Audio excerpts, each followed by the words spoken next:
(2022년 6월 8일) 이정훈입니다. 오늘은 주은식 장군을 모시고 남재준이라고 하는 문제적 군인에 대해서 좀 이야기를 해보겠습니다. 주은식 장군은 쉽게 말하면 탱크 부대 출신입니다. 기갑장교 출신입니다. 역사에서 유명한 기갑이라고 하는 병과는 1차 대전 때부터 생겼다고 봐야죠. 그전에는 전차가 없었고, 그전에는 이제 기병이 있었고, 그래서 전차가 생긴 이후에 생긴 병과가 기갑인데, 기갑장교 중에서 가장 유명한 사람을 꼽으라면 독일군, 나치 독일군에 있었던 구데리안일 겁니다. 구데리안이 오스트리아를 합병할 때 가장 신속하게 움직였던 사령관이고 2차 대전 중에도 활약을 많이 했습니다. 그 구데리안을 본따서 본인 별명이 스스로 지은 게 주데리안입니다. 스스로 지은 게 아니고 후배들과 동기들이 지은 그렇습니까? 근데 본인은 독일에서 공부한 게 아니라 또 정작 러시아 육군대학 가서 육군대학 맞죠? 러시아 총참모대학 가서 러시아에서 공부를 했습니다. 러시아 기갑도 많이 알고요. 그래서 우리나라 육군 중에 저는 최강의 부대를 제7군단으로 꼽는데 요즘은 제7기동군단이라고 하더만요. 거기에 맹호부대로 알려진 수도 기계화 보병사단, 그 다음에 11화랑사단, 또 누가 8사단 있나요? 네, 8기동사단이 들어가 있죠. 그런 기동부대에서 여단장을 하셨습니다. 기갑 여단장. 조금 더 많이 올라가셨으면 좋았을 텐데 뭐 본인의 운이 거기까지였던 것 같습니다. 그래서 이제 많은 분들이 이 주장군님을 만나보면 야, 참 해박하다. 참, 저도 뭐 이런 군인 저런 군인 많이 만나봤지만 참 해박합니다. 상당히 원칙주의자고요. 지금은 한국전략문제연구소에서 부소장을 하고 있습니다. 굉장히 학구파이기도 합니다. 이분이 그 남재준 전 육군참모총장, 노무현 정부에서 육군참모총장을 했었죠. 그때 저는 뭐 남재준 전 총장을 압니다. 그분은 노무현 대통령하고 거의 동갑 비슷하시죠. 서로 맞담배질도 하면서 토론도 하고 그랬던 사람이고요. 그러다가 이제 충돌도 했었고, 그 다음에 박근혜 정부에서 이분이 국가정보원장을 지냈습니다. 그리고 문재인 정부가 들어선 다음에 특수활동비 상납했다는 문제로 이제 투옥됐다가 최근 과석방이 됐죠. 문재인 정부에서 우리 군부는 참 유약했던 것 같습니다. 저는 윤석열 대통령을 유심히 보고 있습니다. 왜냐? 그 양반이 검찰총장이 되는 청문회에선가요? 서울중앙지검장이 되는 청문회에선가? 나는 사람에 충성하지 않는다라고 했습니다. 굉장히 중요한 말이죠. 저도 조직생활 하면서 누구 사람이란 소리 안 들으려고 조심하다 보니까 출세를 못했는데 그런 이야기를 했고, 공무원이 사람에 충성하게 되면 그건 상당히 위험하죠. 두 번째로 이번에 양산 평산마을에서 시위가 있는 거에 대해서 어떻게 생각하느냐라고 기자가 질문을 하니까 법대로 하시오. 용산 대통령 집무실 앞에서도 시위가 있고 다 있는데 법대로 하면 되지요. 그랬고, 화물연대 시위에 대해서 어떻게 하냐 했더니 법대로 하시오 라고 했습니다. 그러면 대한민국 군이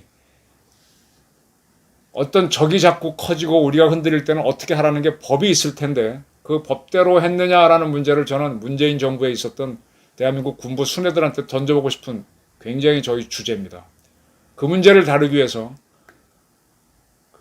벌써 10년 전이죠. 노무현 대통령과의 충돌을 마다하지 않았고, 그러한 남재준 씨 세력이 두려워서 무신이 난을 일으키려고 한다는, 그래서 또 조사까지 했었던 게 그 시절에 청와대였거든요. 그러한 남재준 씨가 이제 풀려났으니까 남재준이라는 사람을 한번 논하면서 우리 대한민국 군부에는 어떤 군인들이 있어야 되는지 한번 토론 겸 인터뷰를 해보도록 하겠습니다. 주 박사님 감사합니다. 이제 박사는 아니고 박사 아니십니까? 예. 이 박사님이 항상 달변이시니까 이 유튜브를 태국에 있는 후아인에 조카가 있는데 이 유튜브를 보고 그때 이 박사님이 제 이름을 잠깐 언급하셔가지고 그 조카가 이렇게 전화가 왔더라고요. 그래서 조카하고 한번 통화도 하고 이 박사님이 브릿지 역할을 해주셔서 오늘 또 이렇게 불러주셔서 이렇게 영광으로 생각합니다. 아유, 감사합니다. 우리 저 남재준 총장, 남재준 원장 예. 어떻게 보십니까? 군인 중에 군인이죠. 이번에 페이스북에 한번 정리를 하셨죠. 예. 네. 남재준 총장님, 뭐 원장님이라고도 부르고 또 총장님이라고도 군인들한테는 총장이죠. 예, 총장님이시죠. 항상 그 이렇게 어떻게 보면은 사관학교에서 생활했던 그런 신조와 도덕률을 군생활 내내 간직하셨던 그런 분으로 기억을 하고요. 또 하나는 우리가 그 이 도덕성이라고 하는 이런 것이 이제 그 선비 사관이라 그러면은 이제 선비 사자의 무인관인데 무인관자로 보시니까. 예, 무인관 뭐 이렇게 이제 하는 그런 관점에서 볼 때에 정말 그 좀 속된 표현이지만 꼬장꼬장한 선비였다. 이 시대에 보기 드문 선비였다. 한마디로 그렇게 뭐 평할 수 있지 않을까 이렇게 생각을 합니다. 근데 이분이 일화가 참 많아요. 많죠. 예, 많습니다. 많은데 그 몇 가지 제가 참 좀 말씀을 드릴게요. 이분은 군생활 내내 군인들이 참 좋아하는 이 골프를 전혀 안 하셨습니다. 그 총장을 하실 때도 그 총장이 쓸 수 있는 판공비가 있어요. 그 판공비를 절약을 해서 각 병가학교와 육군대학의 교관들을 해외 시찰을 보내고 많은 후배 장교들이 견문을 넓힐 수 있도록 기회를 부여하셨던 그런 분이고 한마디로 본인에게 엄격하고 후배들한테는 참 자애로웠던 분이다 이렇게 기억을 하는 후배 직접 같이 근무하신 적이 있었던 거예요? 저는 옆에서 있었고 보병학교 교수부장을 하실 때 제가 그 기계학교에 전술학적 교관을 했는데 예 그때에 직접 가고 이제 총장 시절에 이렇게 자주 뵙고 전역을 하시고 난 뒤에 육군 대학에 이제 이렇게 이렇게 초빙 교육을 많이 오셨어요. 네, 리더십 교육 관련해서 그때 자주 이렇게 뵐 수 있었고 또 이제 제가 6대에서 교관을 할 때 처장을 할 때에 한번 우리 교관들이 남 총장님을 한번 모시자 이렇게 이야기가 있어가지고 그 이렇게 이제 한번 모셨는데 그때 이제 이 기분이 좋으면 이 남 총장님 술을 많이 드세요. 예. 근데 이제 항상 술을 드실 때는 사모님이 운전을 하세요. 네. 그 이제 그날 또 귀퉁이에 사모님이 이렇게 앉아서 이렇게 계시다가 술이 조금 이제 기분이 좋으시니까 사모님을 옆에 오시라고 하시더라고요. 그러면서 이제 군가를 이렇게 부르시는데 군가 어떤 군가? 소대가가 뭐예요?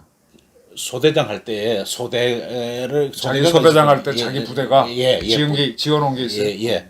소대가, 중대가, 대대가, 연대가, 그 다음에 사단과 수도방위사령관 하셨거든요. 수방사가 하고 육군과까지 본인이 이렇게 이제 뭐 부르시는 거는 이해가 돼요. 근데 사모님까지 그 전 군가를 다 아시는 거예요. 그래서 제가 놀랐는데 아니 어떻게 사모님까지 그걸 아십니까? 이렇게 하니까 사모님 말씀이 이 양반 노래 부를 때마다 맨날 집에서 군가만 부르니까 자기 본인도 그 군가를 하도 들어가지고 가사를 다 외우시대요. 그래서 이렇게 이제 노래를 하시면 항상 군가만 하시고 심지어 보더라고 노래방 가셔도 애국가 부르시는 그런 분입니다. 그런 에피소드가 있고요. 예. 가장 유명한 에피소드는 결국은 그때 군 인사 문제 가지고 예. 그 노무현 대통령하고 충돌했던 거 그거 아닌가요? 그때 이제 한참 노무현 대통령이 화가 많이 나셔가지고 뭐 정중부의 나인이 뭐 그렇죠. 해가지고 무신의 무신의 나인이 이렇게 이야기가 시끄러웠지 않습니까? 그래서 청와대에서 이제 지시를 해서 뒷조사를 다 했어요. 다 했죠. 했는데 아무리 털어도 이렇게 깨끗하니까 노무현 대통령이 이제 조사 결과를 보고 받았을 거 아닙니까? 그러면서 이제 그 이렇게 전혀 털어도 먼지가 안 나옵니다. 그러니까 그렇다면은 그 문제는 없던 거로 덮어라 이렇게 이야기를 했대요. 그런데 이분이 이제 그 남재준 총장님이 항상 인간해가지고 오늘날까지도 항상 그 이충무공의 난중일기를 항상 그 휴대를 하고 다녔어요. 그러니까 본인 스스로도 이충무공 그 충무공 이순신 장군을 닮으시려고 노력을 많이 하셨고 또 항상 그 난중일기를 즐겨 이렇게 이렇게 애독을 하셨는데 본인이 충무공에 스스로 미치지 못하지만은 그래도 군의 인사권과 군을 보호하기 위해서 최선의 노력은 했다.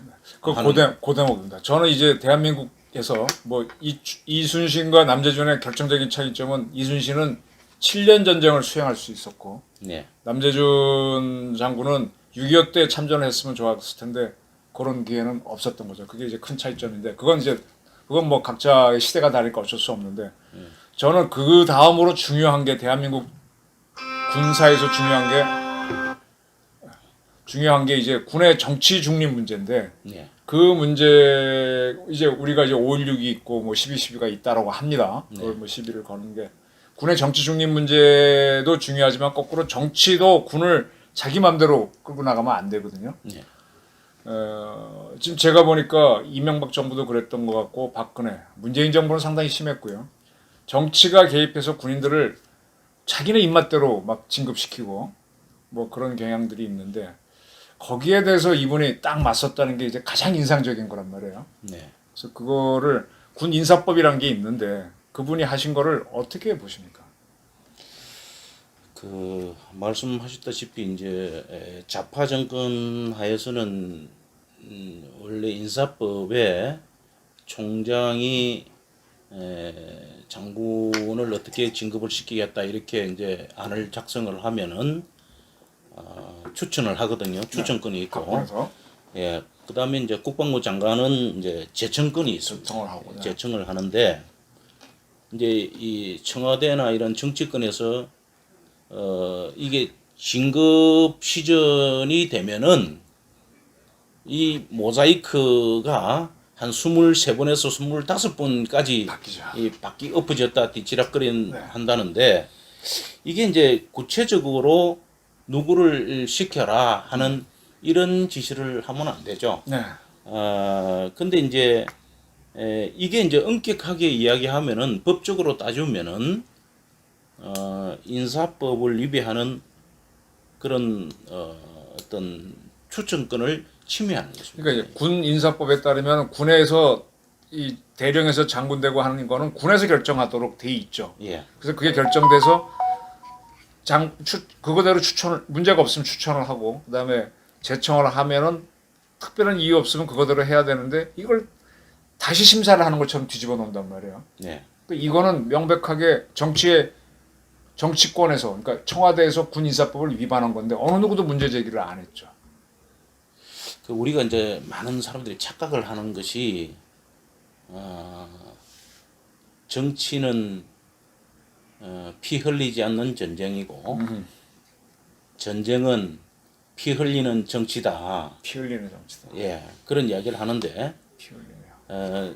정치와 전략의 어떤 상관관계가 이게 이제 우리가 그 보면은 이 군사 지휘관은 정치 지도자에게 그 가지고 있는 전략과 전력으로 옵션을 제공하는 거거든요. 네.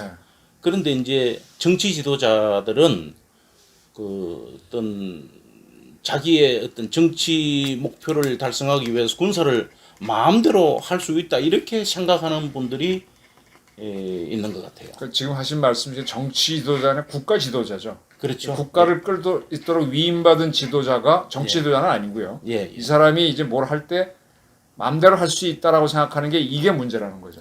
그러니까 이제 법 테두리 내에서 이렇게 해야 되는데 네, 네. 내 마음대로 할 수 있다고 생각하는 국가 지도자가 없지 않다는 것이죠. 네. 법과 정치가 충돌할 때는 법이 우선이죠. 그렇습니다. 그 정치는 그 후에 문제를 풀어가는 거가 되는 거고. 그렇죠. 근데 늘 정치가 우회가 되면 법치가 무너지는 거죠. 네. 그럼 이렇게 되면은 법이 정치가 우세가 되니까 군의 정치 신여화 현상이 생겨서 이게 오히려 약군으로 가는 거가 되는 거죠. 더 이제 청와대를 군인들이 진급할 군인들이 군 지휘부를 안 보고 청와대를 바라보게 되면은 그게 이제 지휘 체계가 제대로 서겠습니까? 뭐 그런 면에서 청와대에서 물론 검증을 통해서 어떤 안에 대해서 어떤 사유로 안 된다 하는 이런 이야기는 할 수 있을 거예요. 그런데 누구를 시켜라 하는 추천하는 사람이나 청구를 하는 사람이 자격이 되는 사람도 있고 안 되는 사람도 있을 것인데 그러한 어떤 군에서는 진급을 지금 삼심제로 하잖아요. 네, 그렇죠. 삼심제로 해가지고 이제 이렇게 그 절차를 거쳐서 여러 가지 그 생활 경력과 자력 그다음에 여러 가지 그 심의 결과를 이제 이렇게 통해서 심사를 한 결과를 존중을 해야 되는데 여태까지 이제 그렇지 못한 부분도 좀 있다 이렇게 보는 면이 많죠. 그러다 보게 되면 이제 군이라고 하는 거는 제가 공부를 해보니까 각가지 국가 위기 상황에 대한 대응 시나리오를 갖고 있다가 네. 그다음에 이제 그런 위기가 왔을 때 이러이러한 안이 있습니다. 그래서 이제 국가 지도자가 결정을 디시전을 해주면 액션 들어가는 그런 부대 조직 아닙니까? 네. 근데 그런 거를 하지 않고 그런 거를 등한히 하게 되면은 결국은 자기 진급만 하다 보면 군이 이 정치에 예속이다 보면은 더군다나 이 지도자가 또 뭐 어떤 대결을 회피한다든지 하게 되면은 아이디어를 안 주고 자기 역할을 포기하게 되는 그런 결과를 낳을 수가 있는 거죠. 이 문제를 어떻게 극복을 해야 돼요? 근데 이제 일반 대학에서 말이죠. 일반 대학의 정치과에서는 그 전쟁과 정치의 상관 관계에서 그거로 이제 크라우즈비츠의 그 전쟁론에 보면은 전쟁은 다른 수단에 의한 정치의 계속이다 하는 그 말에서 보다시피 일반 그 정외과 출신들은 전쟁의 세부적인 기술은 몰라도 큰 덩어리로서의 전쟁을 연구하거든요. 그런데 우리나라 대학에서 그 정외과를 제외하고는 대개 이제 평화 쪽으로 많이 그렇죠. 그걸 하지. 정외과도 똑같습니다. 예, 전쟁을 별로 이렇게 안 하거든요. 공부를 안 하거든요. 그런데 이제 제가 보니까 우리가 민주주의 국가라고 하는 나라일수록 오히려 이 상무 정신을 굉장히 함양하기 위해서 그 애를 많이 쓰고 또 사회적인 어떤 그런 합의, 왜냐하면 이 공동체를 지키기 위해서는 누군가는 희생을 해야 되지 않습니까? 그리고 공공선을 위해서 어떤 그 개인의 희생을 물론 뭐 군생활이라는 게 그 자기가 잘 되기 위해서 하는 면도 없지는 않습니다. 그걸 토대로 하지만은 그러나 우리가 국가를 위해서 이 사회 공동체를 위해서 헌신하는 그런 어떤 분들의 노고에 대해서 좀 뭔가 소홀히 대해서는 안 된다 하는 이런 것들이 그 우리가 이 위기 시에 민주주의 국가는 위기 시에 초장에는 항상 그 헤매거든요. 왜 그러냐면은 평시에는 군에 대한 별로 관심이 없어요. 많은 사람들이 잘 살고자 하는 이런 것 때문에 돈 버는 쪽에 이제 관심이 많고 이렇게 어떤 상무 정신이나 군에 대해서는 좀 이렇게 소홀히 생각하는 거는 그 민주주의 국가에서는 뭐 일상적인 이야기 그 일입니다. 그런데 이게 이제 민주주의 국가에서도 전쟁이 오래 지속이 되면은 이제 사회 공동체가 전부 국가 위기를 타개하기 위해서 어떤 노력을 결집을 하고 영웅이 이제 그 속에서 나오지 않습니까? 그러니까 좀 전쟁을 조금 이렇게 오래 하다 보면은 결국은 전체주의 체제보다는 민주주의 체제가 그 결집을 해서 위기를 극복하고 하는 이런 면은 있습니다. 있는데 그 전까지 그러니까 우리가 단기 속결 전에 어떤 이게 체제가 깨어져 버리거나 하면은 굉장히 위태롭게 되는 것이죠. 그 이제 남재준 총장을 하고 노무현 이명박 정부를 건너뛰고 그 다음에 이제 국가정보원장을 했습니다. 그분이 정보원장 하면서 2015라고 2016인가 목표를 제시했어요. 예. 한번 뭐 북한을 뒤집어 보자고. 예. 그래서 이분은 이렇게 타겟팅을 딱 정해놓고 그 나중에 하시는 얘기가 야 국정원이 군보다 크더라 이런 얘기 한번 하신 기억이 나는데 네. 이렇게 딱딱 이렇게 국가정보원장을 갔을 때 자기가 할 역할이 뭔지를 법에 정해져 있지 않습니까? 예. 거기 목표를 정해서 그래 내 목표를 2015년이나 10년에 이뤄보자 이렇게 밀어붙이다가 뭐 세월호 사건 나오고 뭐 하면서 이분이 물러나셨는데 자 지난 정권에 있어서 우리 군부에 많은 사람이 있었습니다.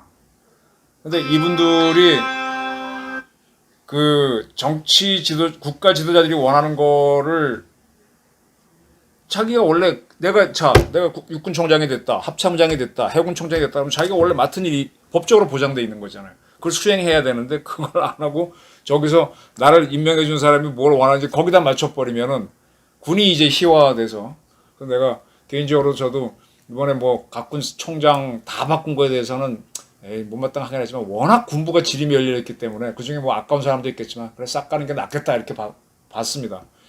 근데 우리 군이 자 정치가 자꾸 개입한 것도 문제 우리 군도 벌벌벌 거리는 게 문제거든요. 그래서 제가 오늘 남재준이라는 사람을 놓고 한번 의견을 들어보자고 한 건데 어떻습니까? 지금 우리 문재인 정권 시절에 우리 군부가 우리 특히 별 넷, 셋단 사람들이 왜 그랬는지 여기에 대한 반성이 좀 있어야 검토가 있어야 되는 거 아닌가요? 우리가 말이죠. 네. 높이 올라갈수록 네. 더 소신이 없어져요. 왜 그러냐?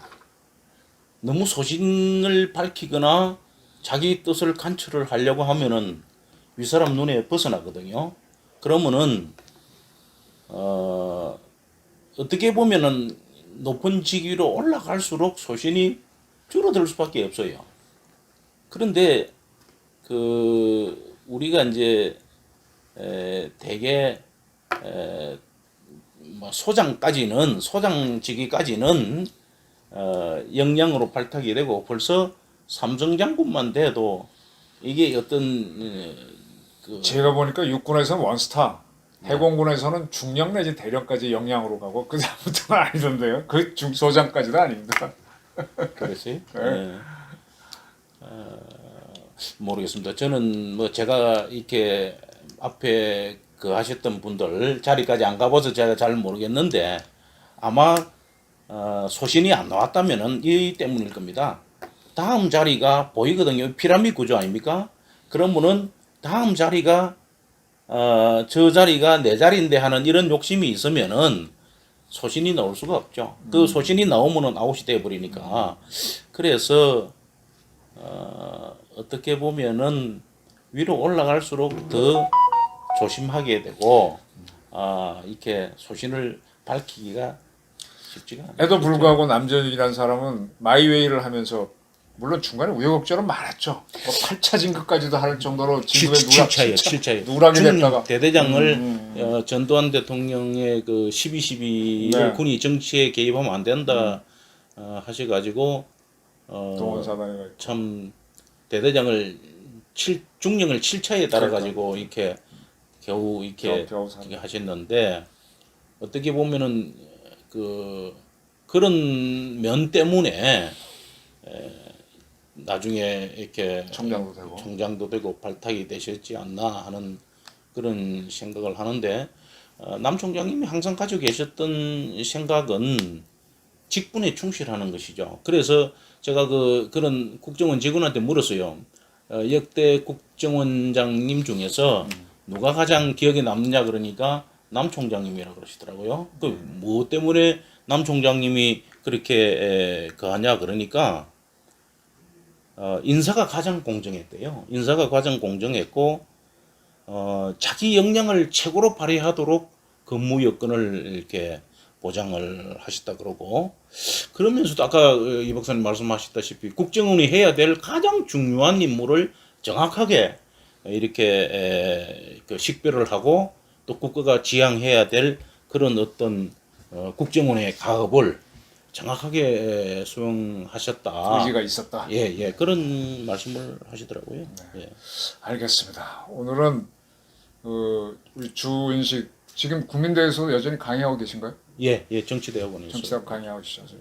강의도 하시고 하는 우리 전략문제연구소 부소장님을 모시고 남재준 장군이라는 사람을 놓고 한번 이야기를 들어봤습니다. 주 장군님 오늘 감사합니다. 아, 예.